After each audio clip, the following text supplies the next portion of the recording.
friends. Today we are discuss about the cell. What is meant by cell biology or cell cytology? The biological science which deals with the study of structure, function, molecular organization, growth, reproduction, and the genetics of the cell is called cell biology or cytology. So what is meant by cell? The cell is defined as the structure and functional unit of life, except viruses. The term has been derived from the Latin word cellula, meaning the small compartment. The introduction of the cell by the Robert Hooke, the examined under the microscope. He seen the small pores. He didn't know what work. His small pore actually did cell wall. He named small pore called as a cell. Then after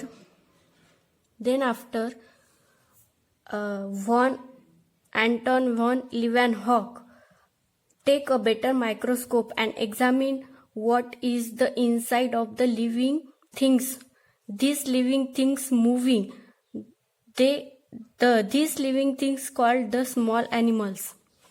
He called the small animals, and they becomes world famous.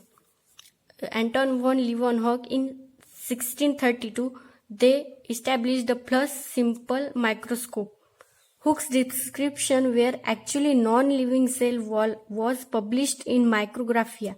Later, the first man was witnesses a live cell under a microscope was Anton von Leeuwenhoek. Then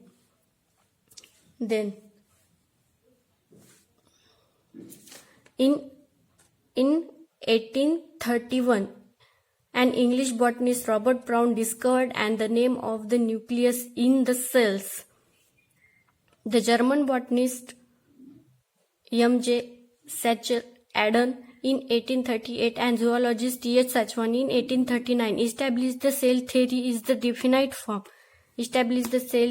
a definite form.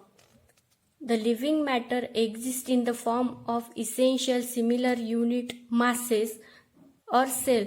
Both of them postulated that the cell is the basic structural functional unit of cell in all living organisms. The simple basic formal biological generalization is known as cell theory. Then Sachwan studied in animal tissue and his work with the connective tissue such as bone cartilage. He modified the evolving cell theory to include the fact that living things are composed of both cells and the product of the secretion of the cells. Then, in 1838, J. Perkinji coined the term protoplasm. Protoplasm means for the formative substance found in the cell of animal embryo. Then, von Muhl in 1846, protoplasm is the physical basis of the life and it is divided into two parts. The central part and the peripheral extranuclear part. The central part is the contain nucleus and carrion is the second name of the nucleus. The peripheral extranuclear part is the cytoplasm. In 1888, Waldeyer stated that the nucleus contains chromosome and chromosome on which the hereditary unit, the factors or genes are linearly arrangement of electron microscope has helped in understanding the extra arrangement of micromolecules of the various protoplasmic compounds. So, thank you friends.